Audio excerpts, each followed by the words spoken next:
Even though I was invited by Dustin to speak about my music, my artwork tonight, I'm going to kind of set the scene here with some of the improvised electronic music I've made on the acoustic guitar over the last few months, because I feel like I've been starting to use it to score these impromptu rants that I've been doing in my car and releasing short videos about over the last few months. Not quite a bus, but an appropriate place for me to consume a caffeinated beverage while on my way from one place to another, and I'm not distracted by the instant messengers and at least the social electronic communication. I can work with the instant messengers of the articulation of my education in paleontology and the evolutionary sciences, and the way that I see it expressing itself through us for example, in our cars, and the fact that here I am, in this vehicle that is actually appearing to us courtesy of 4 billion years of neurological development that takes this, billions of bits of data and then finds the most relevant bits to our, personal history of survival, and then sculpts this intricate picture. And your bus is not the same as my bus, because your cellular intelligence is organizing your perceived reality from a different set of relevant probabilities. And so in that sense, you and I are each inside of a bus that we experience as kind of an extension of our own perceived body. It's actually happening inside of us, and that's not really any kind of new information, but it's interesting to think about in terms of the way that we relate to our machines, because our maps of our bodies, mental maps, they change when we're working with something. For me now, after years of working with the microphone, and I saw you do the same thing, when you're loud, you got to step back a little bit. So really that microphone, the field of sound here, this is a part of the mental map of yourself, so you have brought this in, or you have brought yourself in and embedded it into this cybernetic loop. Cybernetics is really just about feedback loops and mechanisms of exchange, and how the living organism, we're all breathing each other's air, and every drop of water in your body was pissed out of a stegosaurus 100,000 times. And so we're not really the discrete individual actors that we were brought up to understand. We're much more a living process, like a whirlpool, like Francisco Varela, this Chilean philosopher, came up with the term autopoiesis, which is the dynamic exchange, the process of always becoming something. And in the sense that your cells in your body are all exchanged every 7 years, and so it only appears that you're the same person that you were. And I think that as this stuff all gets more and more accelerated, it should be incredibly evident during South by Southwest, right, when we're all here in the belly of the community that generated the software for the Predator drones that they're now pushing through Congress to allow to fly over civilian areas in our country. Our own robotic eyes in the sky down on us, which I'm actually okay with, as long as they're also flying over the White House. And there's also a bathroom in the president's, there's also a camera in the president's bathroom, not just in my bathroom. That's fine with me. Because really, ultimately, transparency is a process of mutual accountability when it's all said and done. And the universal surveillance state really does mean universal.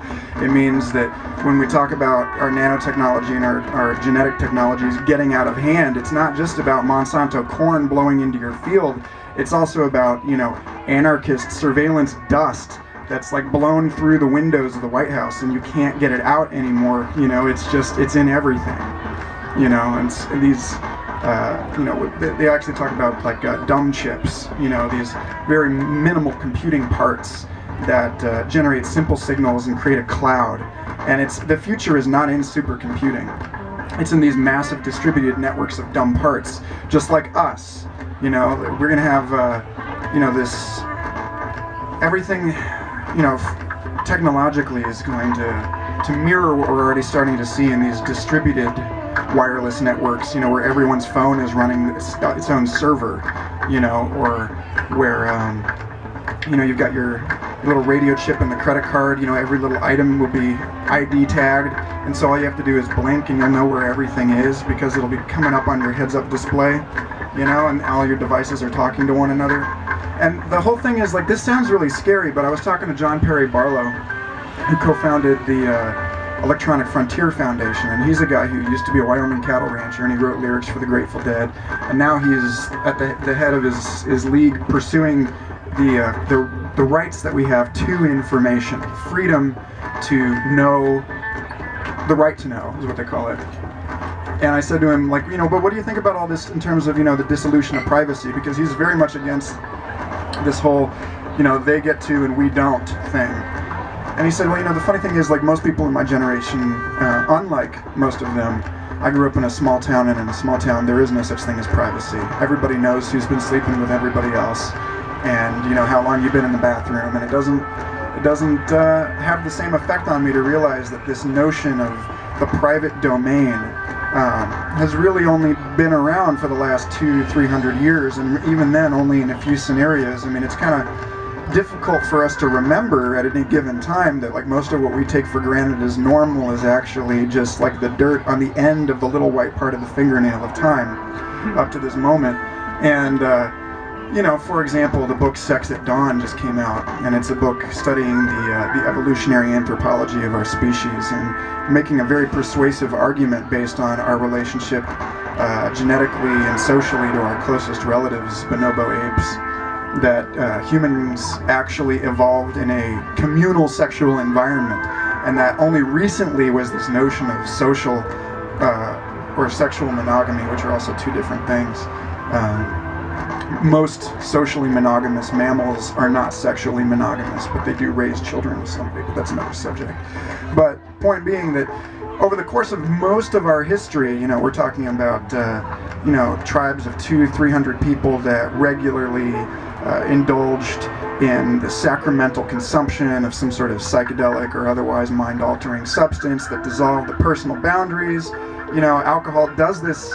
Even still, alcohol does this, but it's, you know, a pale substitute compared to some of the ego envelope dissolving stuff that we have been getting into that is, like, written in our blood, because we know now that it's not just about the inheritance of, you know, mutations. You know, cosmic ray strikes something in your nuts and then your kids come out with a different hair color. It's not just about that. It's also about the methylation of that DNA, the various epigenetic molecules that affix themselves and determine the way that that DNA breathes and the proteins that it creates.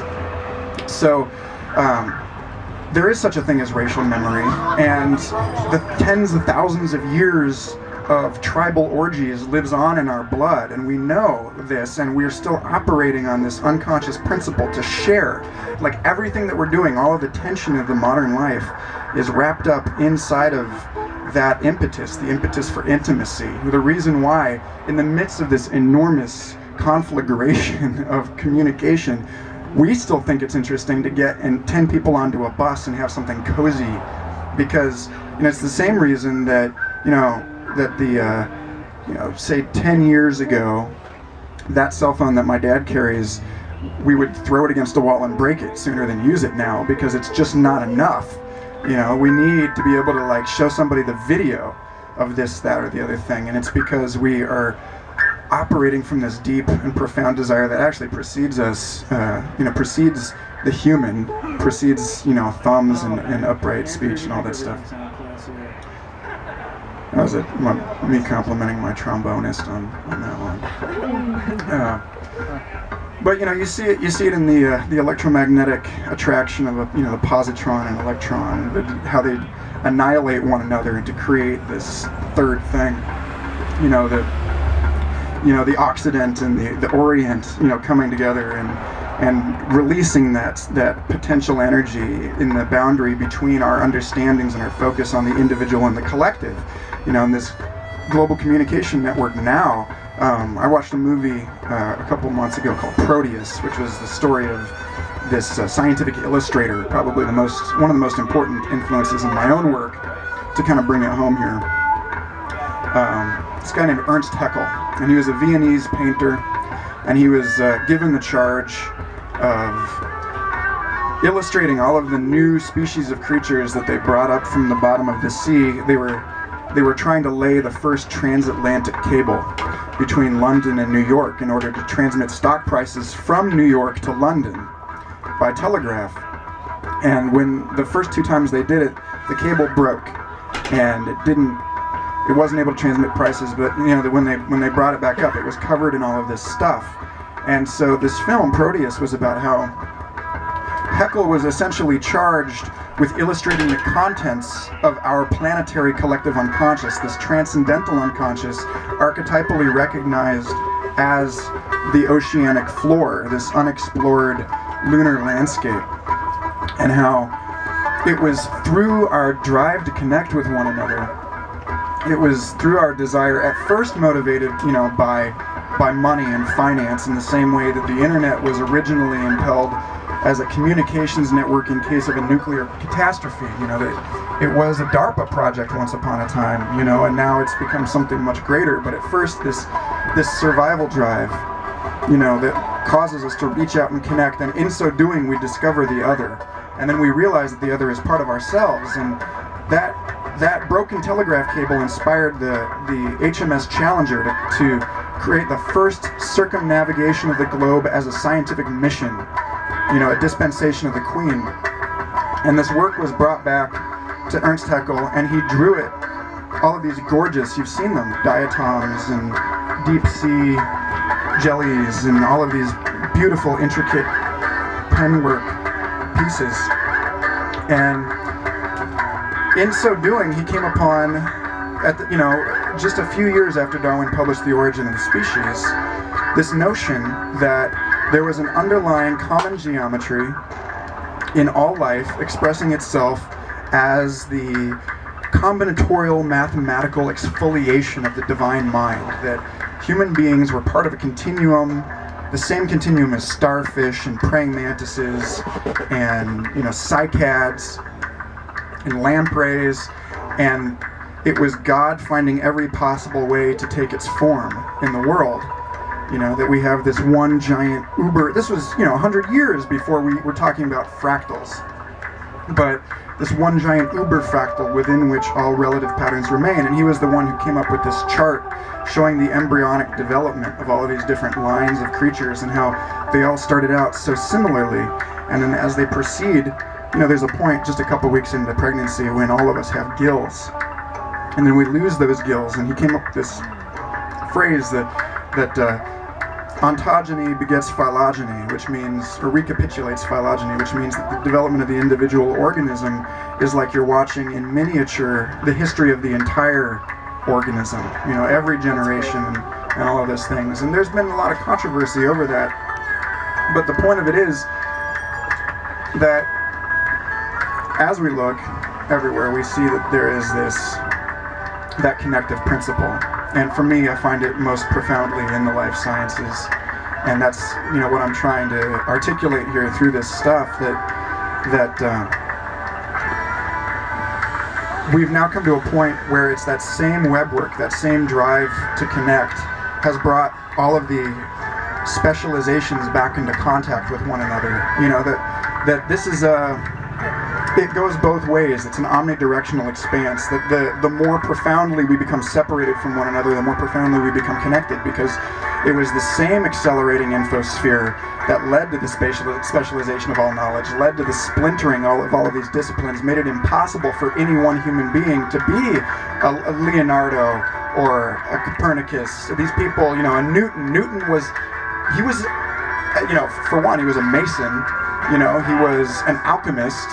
He was someone whose Principia Mathematica was done on a dare because someone wanted, because people said to him, can you articulate this grand cosmic vision of yours in a way that basically they can handle, you know, and in order to have that kind of natural philosophy, that overarching comprehensive understanding, you know, it requires not a knowledge of individual things, but a knowledge of the grand patterns that connect us.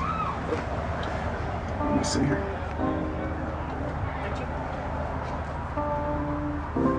And as hard as it is now to become a Leonardo, a scientist and an artist and a philosopher, a person of public and a person of private and all these things. It's sort of required of us now because we're at a point now where you get the books, A Whole New Mind. And books like these, you're starting to see these on the New York Times bestseller list. They're up at the front at the Barnes & Noble. They were at the Borders, but everything's kind of imploding on itself. And these books are about how now that we're able to outsource more and more of our cognition, be it to India, where we have these brilliantly trained mathematicians who are doing the work for less than we are, or to the machines that are soon going to subsume them into this ongoing atrophied human intellect. Computer, as a sort of aside, used to mean a person. It was a job title for women, actually, mostly, who you were using analog computers, abacuses, and that kind of a thing. And you had a whole room full of women that collectively were doing, what you would expect something like Microsoft Office to do today. Widget calculator. And basically, that as this accelerating techno sphere consumes our responsibilities, we're outsourcing our intelligence to the iPhone now. Nobody remembers their own address. That increasingly, what's going to happen is that the serviceable jobs, the things that really matter, the things that make us unique as human beings, as opposed to the machines that are supporting us as like this growing exocortex. God forbid that they ever be pumping our heart and having our children for us, but it's probably, only about 50 years away. And it won't seem so bad when it happens, because we'll have a slightly healthier relationship to the idea of the machine. We'll understand that the machine is not something outside of us, but that it exists within us, and therefore not to have this adversarial Terminator relationship to it. It's very much our exclusive identification with one side of this polarity between the living and the dead, the made and the born, the organic and the mechanical, that creates that sort of fearful dyadic exchange. But the point of it is that what this world is begging for us to do is to be whole-brain thinkers, to be artists, to think in a way that is uniquely human, in a way that cannot be so easily replaced by a machine. It no longer serves us to memorize vast quantities of data anymore, to read 3,000 pages a day because there's a computer that can do it 1,000 times faster than you. So the urgency now is right back on our ability to connect ideas and to communicate with one another. It really brings the focus back on our ability to act as agents of each other's transformation, as these translators, to take everything that we know and to language it in a way that can be understood and appreciated by the other nodes in this network, where everyone's DNA is communicating through this subconscious laser light communication, and that's actually going on right now. Your DNA is emitting single photons. We're all agreeing on that quantum level to be here on the bus at the same time in the same place. And in that sense, something that I feel like really needs to be understood about this time and this place and this year is that there's a lot of talk about the end of the calendar. And I don't want to get into anthropological stuff about who said what and whatever, but if you want to look at it, if you want to validate prophecy, and I enjoy validating prophecy in a language that's familiar to us, updating religions, creating kind of a cognitive creole. This year is the end of the calendar. For one, it's the end of everyone having their own individual calendar up in your bedroom wall, and everyone's going to be on that social calendar. Everyone's running that South by Southwest app. And then on another hand, there is the end of our idea of a single calendar. My buddies are all throwing around this whole 13 moon thing, and that's just one other option. We can also, talk about what it's like to have a calendar from the perspective of the moon, and the ways that we measure time, the ways that we understand time, the fact that the Martian second lasts slightly longer than an Earth second, and we need a different watch for that, or at least a different app running on the same machine. You know, but I think it is really important that we all understand that it's time for us to start studying angelology, basically, in order to get a better sense for the future of the human species. You know, I think there's a lot of talk about us turning into gods and having mastery over the human world, you know, and the natural world.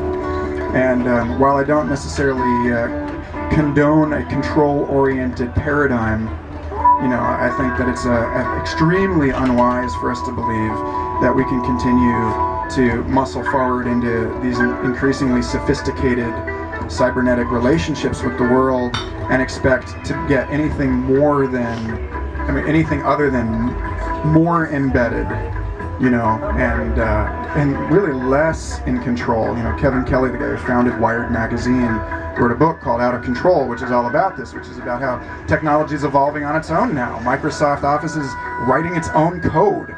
We don't know what this stuff is doing to itself. We just know that it works. And so we're looking out here, and right now we're still in a bus that a human designed, but maybe in 20 or 30 years, you know, a vehicle that was made by people is going to be a luxury in the same way that a printed book is, you know? And so,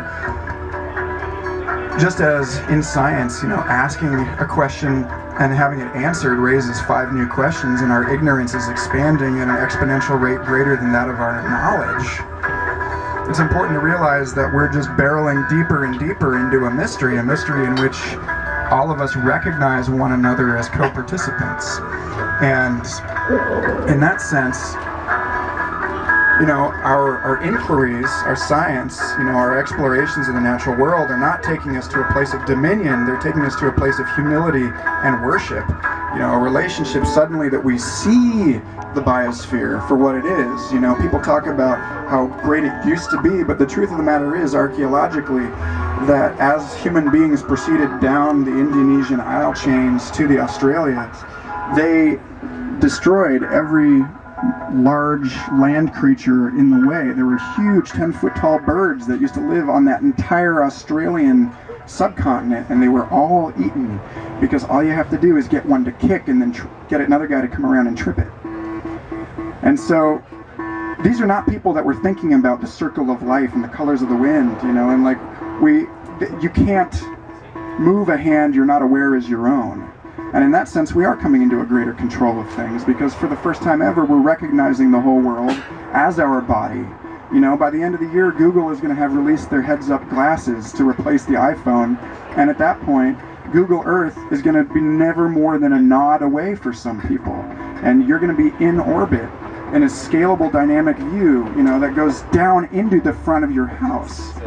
You know, where you know, these things in a lot of ways, this is, you know, kind of a mechanical bastardization of these latent human potentials for the, you know, the psychic interpenetration of our individual consciousness with the consciousness of our environment. You know, you listen to these stories about the aboriginal awareness and what it used to mean for a person, you know, to actually enter the water of a river with their mind and travel downstream, and, you know, they knew that someone 300 kilometers away in their family had just broken a leg, and they would send a guy out to him, you know. And I think that, you know, in the same way that, you know, people are frequently now talking about Twitter as a kind of proto-telepathy, that we are going to, at some point, cast off these machines and recognize rather that they're inside of us, and perhaps not so much cast them off as swallow them, as to recognize them as having always been a part of who we are, you know, and not merely to like swallow a nanotechnological pill that travels through our blood and kills cancer, or at least not any more than it is about swallowing a cup of ayahuasca that travels through your blood and kills cancer. You know, we've always been in this dynamic exchange, this fluid co-osmotic relationship with the tools that we use. You know, both literally and meta-literally, archetypally. You know, I'm now, most of who I am is a network that has grown over the lattice of my early childhood traumas, you know, having been born into a room with fluorescent lights. And those lights imprinted me in the same way that the stars did at my birth. And so my natal chart's missing a couple of significant planets, you know, and they're all vibrating 200 hertz or whatever. So it's important to realize that, to the extent that, now we have these conversations where I'm chatting with my girlfriend and 3 other people at the same time, and they're all not really entirely clear about who's in the room with me. It won't be long before we see people in the room with us that aren't there for other people. And the question becomes at that point, what separates each of us now from the guy who's running down the street yelling at people that we don't see? Our species is, for all intents and purposes, becoming increasingly schizophrenic. And yet, we're realizing that schizophrenic isn't what we thought it was. That there is a validity to this experience, and the question is, are we capable of navigating a world in which this is the case? Would a world that is entirely full of schizophrenics that all agree on this reality, would that, at least to some critical extent, would that actually be a world of insane people? And I guess not really, so long as all of us are grounded in the commonality of our experience, so long as all of us are aware of our hearts. So, I guess my only advice really to all of you all, and the reason that I make this artwork in the first place is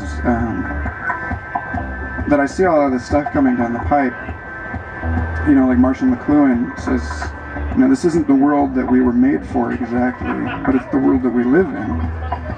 And it's not about the good, whether it's going to be this blissful, amazing thing where we, engineer pain out of the human body. What would that truly accomplish? Or, that we transcend death, because what happens when you transcend death? You also transcend life, and in a world that's moving faster than the human brain is capable of handling on its own, and it requires technological augmentation in order to manage the overload of information, then transformation itself is going to be the rule rather than the exception. And even if the physical body remains alive, all of us are going to be dying all the time. Dying to the person that we were 5 minutes ago before we found out this new paradigm-shattering revelation. Before we had this new experience of the space exploration, and suddenly a part of our extended cognition is living on Mars, which is what we may have to do, this whole robot exploration thing, because the God's honest truth is that if we are constantly embedded inside the ionosphere of our planet, this magnetic body that conducts and transmits all of human memory and experience, as it seems to be, then leaving that body, we leave ourselves, and we forget who we are, and there's no reason for us not to believe. I'm going to go out on record as saying I believe blindly, without any prior first-hand experience, that we ourselves change with physics as we move from place to place. And we're going to find out that an earthling is an earthling, and that we can't actually leave without becoming something else. And we can't take Earth with us when we go, in the same sense that we look out into the sky and we see that the strength of the electromagnetic force actually varies over 3 billion light years in any given direction. The rules themselves are not rules. They're consistencies that we agree upon because we're here in the same nexus of experience. And then as soon as we send someone out far enough this way, they're able to report on something else that we have to now conform, we have to grow and adapt our model to. And it's a model that can't be understood by a single person anymore, in the same way that we now cannot comprehend what a supercomputer is doing in order to emulate all of the molecular activity of an individual cell at any given time. This is all about probabilities now. It's not about there being hard and fast rules of existence. It's about us knowing the context in which we're operating, and knowing how to operate within that context. Reality is mostly about not getting up and playing metal at a country show, So, this new world that we're going to be living in here in a couple of years, that we're already living in, that we're seeing birth through us now, is a world in which the generation gap is measured in moments. It's a world in which dead and alive have lost their meaning. You know, it's a world that operates for all intents and purposes by the logic of dreams, not the logic of the waking reality to which we are accustomed. It's a logic in which the effects are the causes and the causes the effects. And everything is in this moire, this interference pattern of relationship. Nothing can be defined without the implication of everything else. And so when we go to sleep, not merely to dream, but to dream to work, it's extremely important that we become accountable for our thoughts. It's extremely important that, although I don't like the term manifesting and manifestor, that we understand that the whole world that we experience is the relevant facet of our own minds, and that basically what we are, that we see. And Nathan says, we do not see the world as it is, we see it as we are. And that there's a rope, and if you pull one end of the rope, the other end comes with it. You know, and if you push, it's on this loop, you know, and there's a dynamic relationship to be had here. You know, you can program the trip of your daily life, you know, or you can set the mood for yourself. And it's not about having a Phil Dick alarm clock full of neuroregulators where you press a button when you wake up and you say, I want to feel sad today. You know, although that will come, and it will be available in the catalog, you know, on the airplane, and you will sit there wondering why anyone buys this, because can't they do it themselves? But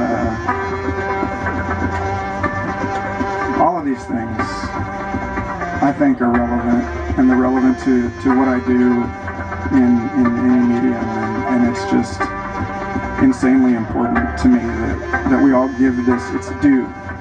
That we don't all just sit there waiting on the beach watching this wave come at us, you know, but that we're standing there with our surfboards. I kind of feel silly answering questions, so maybe I'll ask questions. I just feel like Michael Garfield just blew his intellectual load on everyone's face. That's the only way that I can describe the way that all of that was just presented. And I think that also sort of taper it. I think if I were to draw that... Give me 5 minutes. If I were to draw the... I don't want to call that a speech, but the dissertation that you just gave, I think it would look something like... that. This is an illustration of what we all just heard.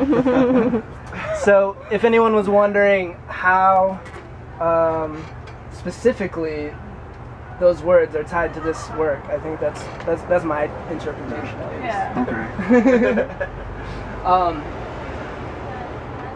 Have you ever seen the show Ancient Aliens? Mm-hmm. I'm asking that on behalf of Bryce, and I've never seen it, but I figured, like, once I heard that, once I read a little bit more about what you were talking about, I figured that you guys would probably hit it off. I have to be careful talking about Ancient Aliens. Not because I'm a fan of the show, but because I have some friends who see me standing up here on microphone at public events, pretending like I have something more than a bachelor's degree in science. And, you know, feel that I've basically put myself in a position of responsibility, you know, that I am, like, ontologically accountable to somebody who, like, could potentially just absorb my reality and then go off and do something and hurt themselves. And I need a disclaimer, you know, so that somebody doesn't get into, like, you know, doesn't end up, you know, knocking over a candelabra while arguing with their parents about the existence of extraterrestrials or something and burn their house down. But Ancient Aliens is kind of an interesting situation because, first of all, it's the History Channel. So I applaud them for offering an alternate history, something beyond the same World War II story over and over and over. But on the other hand, there's kind of an issue of accountability on their end of it as well. And I feel that while there is a very profound and evocative and compelling string of evidence for some of the claims that they're making. Hello! Welcome. We're talking about aliens. Come on up here. Aliens? Yeah. What? Yeah. Talk me into it. Aliens. So I'm pretending to be an expert, I think I'm and they're pretending to listen. It's working out really well. And oh, you're cool. so anyway, there's just a matter of like, Don't be sorry, be sexy. if you were to try and prove aliens, I feel like they could have done it a whole lot better than they did. I feel the same way kind of about film representations of a lot of fringe topics. You know, I was not a fan of What the Bleep Do We Know. I felt it was, for one, I felt it was alienating to the very people that it would attempt to convince. I felt that it gave a lot of talking points to people who already agreed with the premises of it, but those talking points, when examined with intense scrutiny, didn't actually hold up. There were a lot of misrepresentations of the science and of the research that these people had done. And then on top of it, they throw these, you know, because it's television, they throw these characters on there to speak as experts, and these people are entertaining in front of a camera, but they don't actually know what they're talking about. So I try not to repeat their mistake. I will, however, say this. I have a sinus issue. It's an implant. It might be an implant. It probably is. But a couple years ago, when I was out at the lake, I had kind of a moment of revelation in this. Hey, y'all don't buy this, right? I don't know. Is You're that gonna talk to this guy. Is it okay? Cigarette? Oh, close to the door or crack a window. Oh, love to. Thank you. But a couple years ago, there was a period where I was going out to this lake outside of Lawrence, Kansas, every couple months, taking a different group of people out there, and showing them these lights in the sky that were clearly not planes or anything that we were familiar with. And there were a couple times when I really felt like they were communicating to us, although, you know, I have zero evidence for that. And in one case, one of them said to me, you chose not to be able to dive. You chose to have this sinus pressure which prevents you from being scuba certified or pursuing a career as a marine biologist, which you would have loved to do, but you have this physical complication which prevents it, because otherwise you would have gotten into whales and dolphins, and you would have gotten into that whole new age thing about dolphins and whales communicating to other stars and the whole alien connection, and then you would have seen the abyss growing up as a child and been motivated by that to become to start looking for underwater alien bases, because actually, you know, when Brazil and Russia and all these other governments released their UFO records, like 50% of these sightings are occurring in or near the water. A lot of them are very strange, like Russian submarines seeing human beings walking on the bottom of Lake Baikal, you know, stuff like this. They knew it. And so there's this thing. He says basically, that's not your job to prove that we exist. Your job is to work with people on land in the human realm, to be a person and to work with people. And your job is not to spend the rest of your life alone in a goddamn submarine trying to find some like scrap of archaeological evidence. Because the fact of the matter is, Project Clementine, which NASA, you know, sent to the moon in 1994, this satellite photography mission that went all the way around the moon, took 1.8 million photographs. Jesus. A lot of them were high-resolution color photographs, and while you can't view them all in high resolution online, they're all there on the NASA website in color for the first time, visible to the general public. And a lot of these, in these pictures, the craters on the moon, or what looked like craters in black and white photography, you know, through some trick of the eye, you know, what looks like concave and convex object from above, you know, you can make it one look like the other. You know, so a crater, what is a dome can actually look like a crater in black and white because you think your eye puts the shadow in the wrong place. And it turns out a lot of these that's what it was. That there are these, when you look at the color photography of the moon, there's all these glowing blue and purple domes on the fucking moon. And it's very clear once you actually see what's what, that this is not a crater, and that you know, this has like auxiliary structures, and that it's actually emitting light rather than just reflecting it, and that it's emitting light at a parts of the spectrum that are not you know, native to the you know, the geological composition of the lunar surface. You know, that these are the evidence of some sort of intelligent life, maybe human, in which case we've got a 40-year space program that we know nothing about, or maybe not. And what's the 40-year space program? exactly.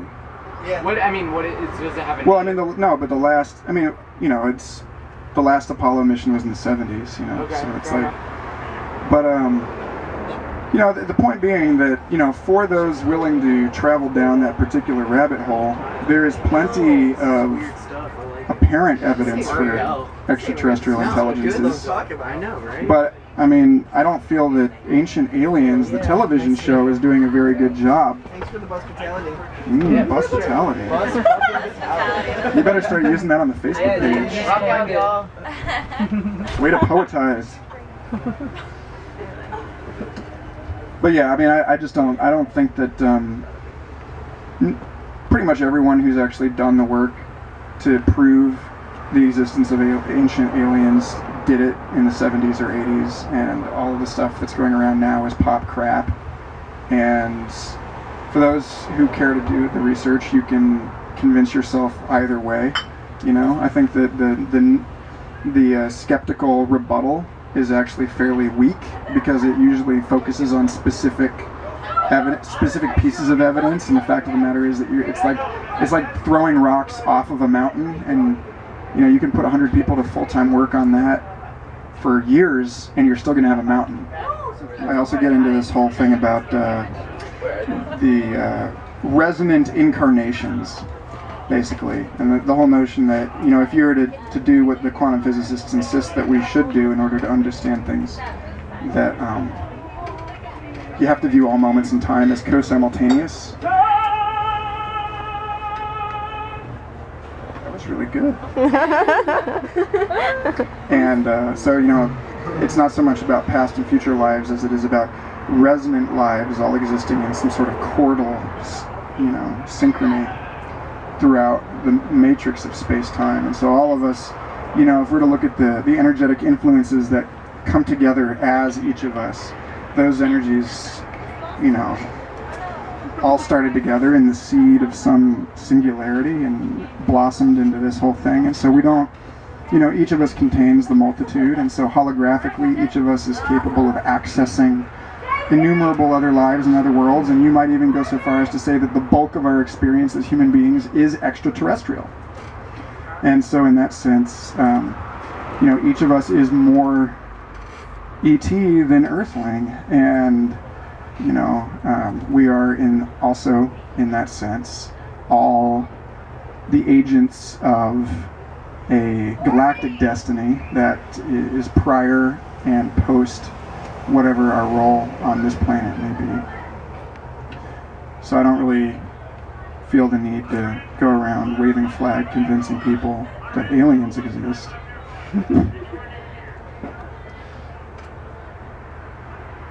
What time is it? Well, the DVS is playing. What do you say we roll the shutters on this one?